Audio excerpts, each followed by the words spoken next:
Saudara-saudari, kita berjumpa lagi dalam Inspirasi Sabda bagi Keluarga, Komisi Keluarga Keuskupan Agung Medan.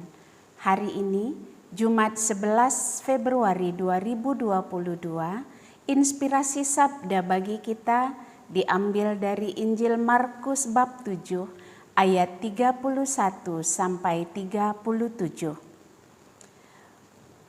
Pada waktu itu Yesus meninggalkan daerah Tirus dan lewat Sidon pergi ke Danau Galilea di tengah-tengah daerah Dekapolis. Di situ orang membawa kepadanya seorang tuli dan gagap dan memohon supaya Yesus meletakkan tangannya atas orang itu. Maka Yesus memisahkan dia dari orang banyak, sehingga mereka sendirian. Kemudian ia memasukkan jarinya ke telinga orang itu, lalu meludah dan meraba lidah orang itu. Kemudian sambil menengadah ke langit, Yesus menarik nafas dan berkata kepadanya, "Efata," artinya terbukalah. Maka terbukalah telinga orang itu, dan seketika itu terlepas pulalah pengikat lidahnya, lalu ia berkata-kata dengan baik. Yesus berpesan kepada orang-orang yang ada di situ, supaya jangan menceritakan kepada siapapun juga. Tetapi makin dilarangnya mereka, makin luas mereka memberitakannya.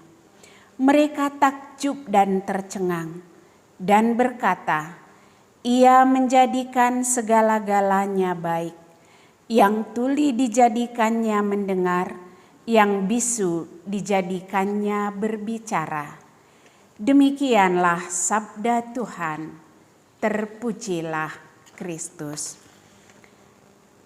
Maka Yesus memisahkan dia dari orang banyak, sehingga mereka sendirian.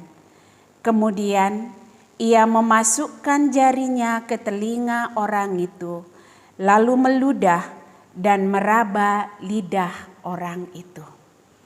Saudara-saudariku yang terkasih, ketika membaca dan merenungkan perikop ini, saya bertanya di dalam hati, kenapa dalam proses penyembuhan kali ini Yesus memisahkan orang yang mau disembuhkannya itu dari orang banyak yang ada di sekitarnya? Kalau kita membaca kisah penyembuhan kepada seorang yang menderita mati sebelah tangannya di dalam rumah ibadat, pada Injil Markus bab 3 ayat 1 sampai 6, di situ ditunjukkan bahwa Yesus justru menyuruh orang yang mati sebelah tangannya itu untuk berdiri di tengah, sehingga semua orang yang ada di dalam rumah ibadat itu melihat proses penyembuhan yang Yesus lakukan terhadap orang itu. Tapi hari ini, dalam Injil hari ini, ketika orang-orang membawa seorang yang tuli dan gagap kepada Yesus untuk disembuhkan, Yesus justru membawa orang ini, memisahkan orang ini dari orang banyak yang ada di sekitarnya. Mengapa demikian? Saudara-saudariku, tuli dan gagap merupakan situasi yang sangat memprihatinkan. Orang tuli dan gagap akan sangat sulit berinteraksi dengan masyarakat karena ketika orang berbicara, ia tidak mendengar, sehingga kecil sekali kemungkinan ia mengerti apa yang dikatakan oleh orang lain. Dan sebaliknya, ketika ia berbicara, orang yang mendengar juga tidak mengerti. Hal ini membuat ia terasing dari masyarakat. Orang enggan berbicara kepadanya. Selain terasing dari masyarakat, orang tuli dan gagap juga terasing dari firman Allah.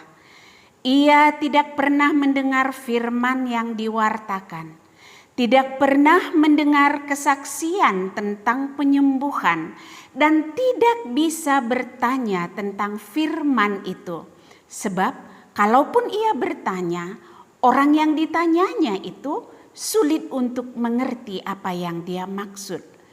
Hal ini membuat ia benar-benar terisolasi dari dunia di sekitarnya. Ia sulit dijangkau. Dan saudara-saudariku, inilah yang membuat Yesus memisahkan dia dari orang banyak sebelum menyembuhkan fisiknya. Yesus mau menjalin sebuah hubungan pribadi dengan dia. Yesus menganggap sangat penting untuk berkomunikasi dengan orang yang selama ini hidupnya pasif dan terasing dari kehidupan sosial dan masyarakat. Yesus mau agar selain tuli dan gagapnya disembuhkan, terlebih dahulu rohaninya disembuhkan, imannya dibangkitkan, dan itu bisa terjadi melalui relasi yang intim antara mereka berdua serta sentuhan kasih Yesus atas dirinya. Yesus juga mau menunjukkan bahwa hubungan pribadi dengan dirinya Sang Penyembuh lebih penting daripada penyembuhan itu sendiri. Santa Tresia dari Avila mengatakan, "Bagiku Allah saja cukup." Ini menunjukkan betapa relasi yang baik dengan Allah akan membuahkan segala kebaikan dan kecukupan di dalam hidup kita.